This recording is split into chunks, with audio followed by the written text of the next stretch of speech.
So three developments are there: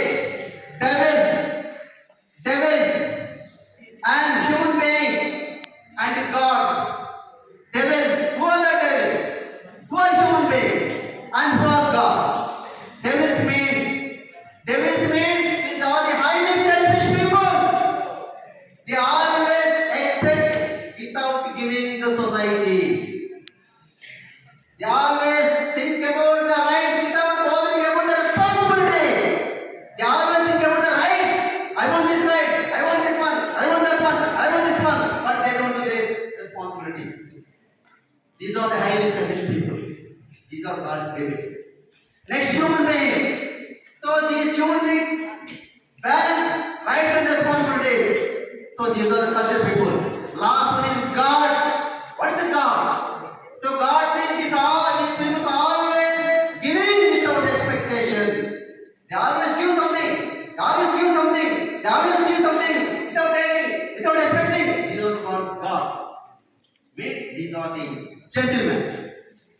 So means reaching God means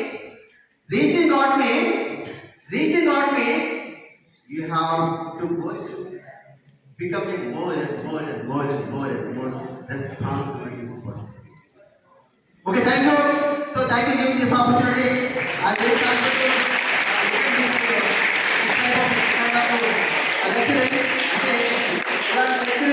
చాలా excellent ఉంది. But what I'm expecting చాలా బాగుంది. కాకపోతే ఏంటంటే చాలా ఎగ్జాంపుల్ చెప్పారు. సార్ అదే పనులు ఉన్నారు కాబట్టి ఆ near by so some of the famous person from the Udayagiri from near by మండలం నుంచి నియర్ బై జిల్లా నుంచి కానీ తీసుకుంటే ఇంకా చాలా చాలా చాలా చాలా ఎఫెక్టివ్ ఉంటుంది. చాలా ఎఫెక్టివ్ ఉంటుంది. ఎందుకంటే ఎక్కడో అక్కడ ఇక్కడ అంటే కూడా అఫ్కోర్స్ ఇక్కడ ఇంకా చాలా బాగుంటుంది. సో ఆ విధంగా ఒక్కసారి ఆలోచిస్తే అంటే I'm expect that from our motivator. So anyway very happy to hear this type of lecture. Thank you, sir. Thank you.